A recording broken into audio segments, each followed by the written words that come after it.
Quando a gente fala em varizes, o primeiro sintoma talvez seja o visual. Quando os vasinhos também. começam a aparecer e a gente nem sente nada ainda. Mas já é um sintoma. Geralmente a parte estética pode incomodar bastante, mas a maioria dos pacientes que procuram consultório é por conta dos sintomas mesmo. De dor, cansaço, um peso e queimação nas pernas. E até inchaço no final do dia também. Isso é super comum. Todos os sintomas eles vão piorando ao longo do dia. Porque quando a gente acorda, ficou deitado a noite toda, não tem aquela força da gravidade, a dificuldade das veias de bombear esse sangue de baixo para cima. Nossas pernas estavam levantadas para cima, deitadas. E aí, conforme, principalmente pessoas que trabalham muito tempo em pé ou muito tempo sentado, fica muito tempo com a perna para baixo, vão ter esses sintomas mais importantes também. Então, esse é um fator de risco também. Ficar muito tempo em pé ou muito tempo sentado seria um fator de risco também. Isso, acaba tendo mais sintomas também. Os sintomas vão aparecer todos em todo mundo? Não necessariamente, é muito individual. Tem pessoas que preocupam mais com o inchaço que acontece no final do dia, principalmente na região do tornozelo. Tem pessoas que o peso, o cansaço, a queimação das pernas incomoda mais, mas não tem uma relação assim, de qual que é mais importante, qual que vem primeiro, o que sente mais. A evolução das varizes pode, por exemplo, às vezes a pessoa não procurou tratamento, está esperando. Com o tempo pode aparecendo algumas manchas escurecidas na pele e um caso até mais grave, abrir até feridas na perna por conta de varizes, por conta da circulação das veias. Isso já é uma agravação da doença. Um caso mais grave, um caso mais avançado que a gente chama. Tem algumas classificações que a gente usa e assim, um grau mais avançado é quando já tem ferida na perna. E ela sempre começa do jeito leve e vai se agravando. Eu vou usar o nome leve, moderado, grave, não sei se são Isso, o jeito mais comum é isso. Começa com as veias dilatadas, pode ter um inchaço da perna, depois um escurecimento da pele, ficando uma mancha marrom, uma castanhada e para o final abrir uma ferida, que é o que a gente não quer. A gente orienta a procurar o cirurgião vascular antes de qualquer complicação desse tipo. Doutora, eu vou pedir para a senhora vir comigo agora junto para a mesa aqui, porque nós vamos falar de tratamento, por favor, doutora, usando aqui aquele que todo mundo já sabe que em algum momento vai receber indicação para usar. Se você ainda não recebeu, pode esperar que em algum momento da vida o médico vai falar, já pensou em usar a meia de compressão? A gente vai falar sobre isso já no programa, mas antes, doutora, quais são as bases do tratamento? Se eu chego no consultório, a senhora faz o exame, vê que eu tenho problemas de circulação, minhas varizes já estão aparecendo, eu já tenho que tratar nesse momento? Já.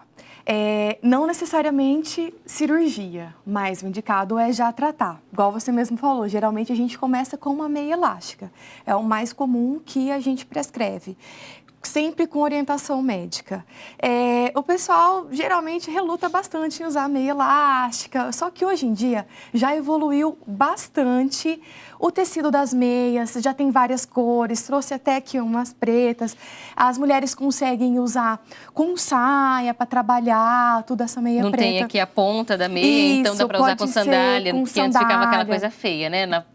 Tem umas meias assim que assemelham bastante a meia calça normal, de uso diário normal. Eu vou colocar no meu braço aqui, enquanto a doutora vai falando. Isso. E aí tem, geralmente, outros tipos de queixa muito importante é que esquenta bastante a perna, tudo. Na gestação dá um calorão. Gestação, geralmente quando a perna já está inchada. Já tem tecidos hoje que são tecnológicos, a gente chama, são mais adaptados com calor, de tactel, tudo. É um pouquinho mais caro, mas hoje em dia já está bem mais acessível. Então tem várias opções, não tem mais a desculpa de não usar a meia para ajudar na circulação. É o que a gente indica já na primeira consulta, pacientes, mesmo que vão ser submetidos à cirurgia, no pós-operatório, depois continuar usando a meia elástica para auxiliar na circulação. Bom, então os incômodos estão diminuindo, bastante. As tecnologias na produção das meias estão facilitando. Hoje. Mas funciona, não é, doutora? Tem que reforçar que elas ainda são a primeira indicação, porque funciona. O que elas fazem? Vale a pena fazer. Aquela parte que a gente falou da musculatura da panturrilha, tudo de ajudar na compressão das veias para o sangue retornar ao coração. Então, a meia ajuda nisso e melhora muito os sintomas de inchaço, cansaço, peso e queimação nas pernas. Quando a gente vai ver numa loja, por exemplo, de meias, há tipos diferentes de compressão, de medida. Como é que faz para escolher o tipo de meia? É melhor um cirurgião vascular para adaptar ao melhor tipo de meia. Porque também muitas pessoas falam, ai, aperta, não deu certo.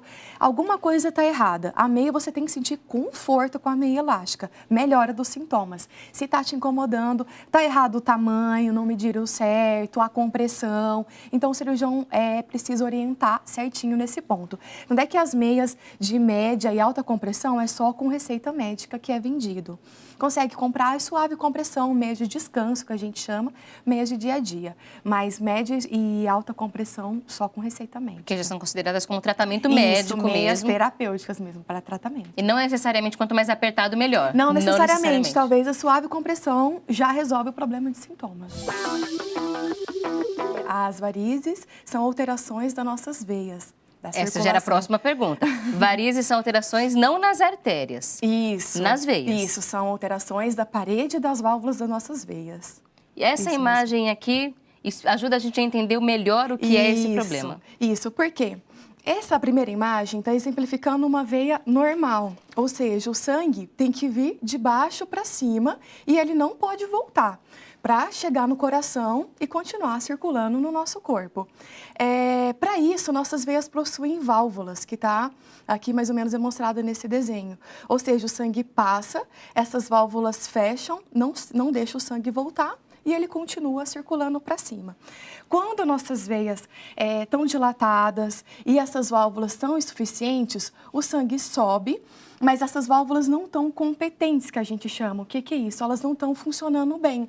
Então, elas permitem que o sangue volte. E aí é um ciclo vicioso. É uma doença mais comum das mulheres, mas os homens têm também. Mais ou menos a gente fala em 30% a 35% da população que tem problema com as varizes.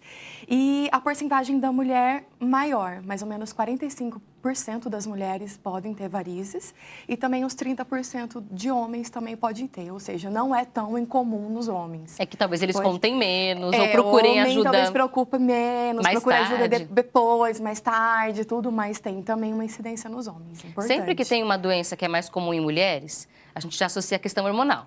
Isso. Os hormônios são um fator de risco para desenvolver varizes? São um fator de risco, sim. Principalmente o estrogênio, né? Que está presente tanto também no anticoncepcional, quanto na reposição hormonal, tudo, na gravidez. Então, altera também. É um dos fatores de risco para aumentar as veias da perna, as varizes das pernas. Quais são os outros fatores de risco que são associados à incidência das varizes? O fator mais importante é a predisposição genética. Ou seja, a tendência que a pessoa tem hereditário, é da mãe, da avó, da tia, tendência de família, que é de ter varizes. Então, isso, infelizmente, não tem como a gente mudar. Tendência da pessoa de ter esses vasinhos. Mas tem várias outras coisas que a gente consegue controlar. Outros fatores de risco são obesidade, tentar manter um peso adequado para prevenir também. Que aí é um problema que é tanto feminino quanto masculino. Tanto feminino quanto masculino. Tabagismo, sedentarismo, uma pessoa que faz muita atividade física também pode ter varizes. Gravidez. Sempre na gravidez tem aquela orientação, usa meia elástica. Isso. E aí é por conta dos hormônios? Isso. Ou a gravidez tem outros processos também que levam ao surgimento das varizes? Por conta da parte hormonal também. E com o tempo, para o final da gestação, como a barriga vai crescendo, o neném vai crescendo, tem uma compressão dos vasos abdominais. Então, fica mais difícil do sangue chegar no coração para continuar circulando. E aí pode dilatar as veias das pernas. Na hora que a gente orienta para as pacientes gestantes que ficam preocupadas com os vasos que vão aparecendo, espera um pouquinho depois da gestação, que talvez depois do parto, melhorando essa circulação, alguns vasos regridem e até melhoram, mas alguns não. É esses que sobraram, aí a gente tem que tratar. Mas espera um tempinho. Espera um tempinho depois da gestação para a gente decidir a melhor abordagem. Mas isso não quer dizer que toda gestante vai ter esse problema não quer dizer. E que dá para tentar evitar. Mas como a gente vai contar depois, que é a continuação da nossa conversa. Agora, doutora, a gente fala muito das varizes nas pernas. Elas podem aparecer em algum outro lugar do corpo? O mais comum é nas pernas mesmo. O pessoal preocupa bastante com as veias dilatadas nos braços, tudo. Nas mãos. Nas mãos, tudo. Geralmente, essas veias, elas são veias normais. Elas estão dilatadas, talvez porque são homens, geralmente, que fazem muita atividade física. E aí, essas veias são localizadas na nossa gordura, no tecido subcutâneo, que a gente chama, embaixo da pele. Então, são pessoas que têm uma porcentagem de gordura muito baixa. Tem a pele e o músculo. Então, essas veias são visíveis, mas não necessariamente elas são doentes. São veias normais, mas que são visíveis. Pacientes idosos também pode, com o tempo, perder o colágeno, a pele ficar mais fina. E aí também as veias ficam mais visíveis, mas não que elas são doentes. O mais comum é na perna mesmo.